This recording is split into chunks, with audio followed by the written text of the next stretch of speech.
जब मैं छोटा था तो सच में ऐसा लगता था कि कंप्यूटर के अंदर ना कोई जादूगर बैठा है जो मेरे सारे काम कर देता है। हम सब हर दिन कंप्यूटर इस्तेमाल करते हैं, पर क्या कभी सोचा है कि उस बक्से के अंदर आखिर चल क्या रहा है? आज हम इसी की पड़ताल करने वाले हैं। चलिए जरा गहराई में उतरते हैं। हम बस कीबोर्ड पर कुछ टाइप करते हैं, स्क्रीन को छूते हैं और बस जादू हो जाता है। लेकिन असल में ये कोई जादू नहीं है, ये तो ज़बरदस्त इंजीनियरिंग है। तो चलिए पता लगाते हैं कि इंजीनियरिंग का ये कमाल आखिर काम कैसे करता है। तो सबसे पहले बात करते हैं हार्डवेयर की। सीधे और आसान शब्दों में हार्डवेयर वो हर चीज़ है जिसे हम छू सकते हैं। स्क्रीन, कीबोर्ड, माउस और हाँ, वो बक्सा जिसके अंदर सारी चीज़ें होती हैं। ये समझिए कि ये कंप्यूटर का शरीर है। अब सबसे कमाल की बात पता है क्या है? चाहे किसी के हाथ में एक छोटा सा स्मार्टफोन हो या दुनिया का सबसे ताकतवर सुपर कंप्यूटर, सब के सब एक ही बुनियादी प्लान पर काम करते हैं।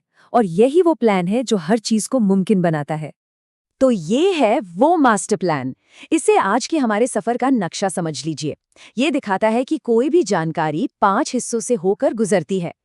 इनपुट, फिर प्रोसेसर, मेमोरी, स्टोरेज और आखिर में आउटपुट। हम इन पांचों को एक एक करके समझने वाले हैं। चलिए सफर के पहले स्टेशन पर चलते हैं, इनपुट। मतलब सबसे पहला सवाल तो यही है कि हम कंप्यूटर को ये बताते कैसे हैं कि हमें चाहिए क्या। हमारे नक्शे के हिसाब से सब कुछ इनपुट से शुरू होता है। ये एक गेटवे है, एक दरवाज़ा, जहाँ से सारी जानकारी कंप्यूटर के अंदर जाती है। सोचिए, हर बार जब कीबोर्ड पर कोई बटन दबाया जाता है तो असल में इस गेटवे से जानकारी अंदर भेजी जा रही होती है। और जिन चीज़ों से ये जानकारी अंदर भेजी जाती है उन्हें कहते हैं इनपुट डिवाइस। ये वो शानदार टूल हैं जो हमारी भाषा को, हमारी आवाज़ को, हमारे टच को कंप्यूटर की भाषा में बदलते हैं, यानी बाइनरी कोड में, सिर्फ 0 और 1 में। कीबोर्ड और माउस तो इसके सबसे जाने पहचाने उदाहरण हैं। लेकिन आज के ज़माने में टच स्क्रीन, माइक्रोफोन और वेबकैम का भी खूब इस्तेमाल होता है। ये सभी इनपुट डिवाइस ही हैं जो हमारी दुनिया को डिजिटल दुनिया से कनेक्ट करते हैं। पर इनपुट की दुनिया सिर्फ यहीं तक नहीं है। जरा ये देखिए, ये एक जाउस है जिसे सांस और मुंह की हरकतों से कंट्रोल किया जाता है। ये एक शानदार उदाहरण है कि कैसे टेक्नोलॉजी मुश्किलों को पार कर सकती है और सबके लिए मौके बना सकती है। ठीक है, तो जानकारी अंदर आ चुकी है। अब हम उस जगह पर पहुंच रहे हैं जहां असली जादू होता है, यानी कंप्यूटर के दिमाग में। चलिए देखते हैं कि इस जानकारी का होता क्या है। अपने नक्शे पर वापस नजर डालें तो अब हम बिल्कुल बीच में हैं। ये है प्रोसेसर और इसके दो सबसे जरूरी साथी हैं, मेमोरी और स्टोरेज। ये तिकड़ी ही सारा काम करती है। प्रोसेसर सोचता है, मेमोरी याद रखती है कि वो अभी क्या सोच रहा है, और स्टोरेज उन यादों को हमेशा के लिए सहेज लेता है। ये जो छोटी सी चिप है ना, प्रोसेसर, यही असली बाजीगर है। इसे कंप्यूटर का दिमाग कहना बिल्कुल सही है, क्योंकि सारे हिसाब किताब, सारे फैसले यहीं पर होते हैं। और सबसे हैरान करने वाली बात, आजकल के प्रोसेसर 1 सेकंड में अरबों खरबों कैलकुलेशन कर सकते हैं। लेकिन इतना तेज दिमाग बिना याददाश्त के क्या ही करेगा? प्रोसेसर को काम करने और चीज़ों को याद रखने के लिए जगह तो चाहिए, और यहीं पर मेमोरी और स्टोरेज का रोल आता है। ये दो अलग अलग तरह की याददाश्त हैं, पर इन दोनों में फ़र्क क्या है? चलिए पता करते हैं।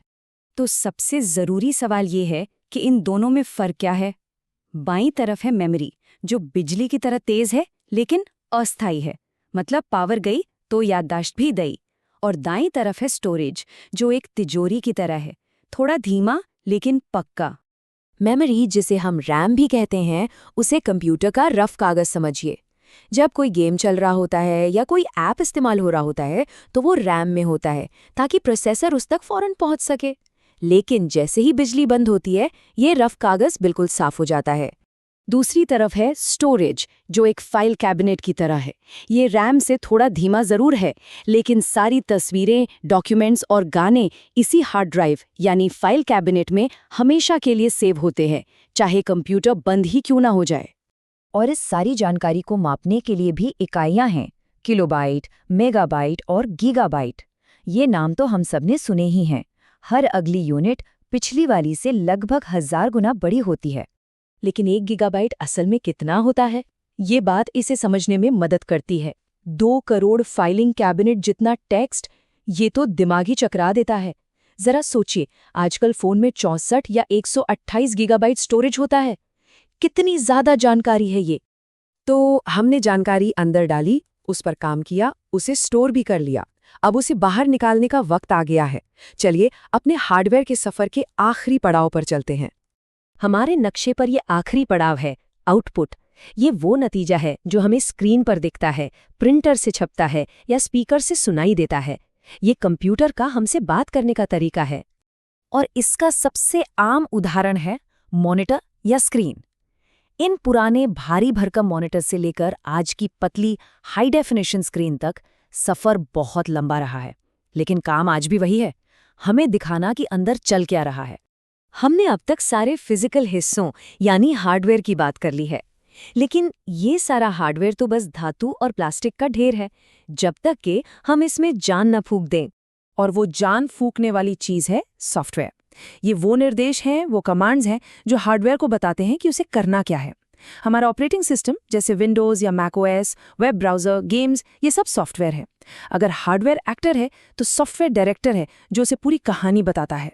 तो आखिर में एक सवाल, अगर हम हार्डवेयर को कंप्यूटर का शरीर मान लें, तो क्या सॉफ्टवेयर को उसका मन या उसकी आत्मा कहा जा सकता है?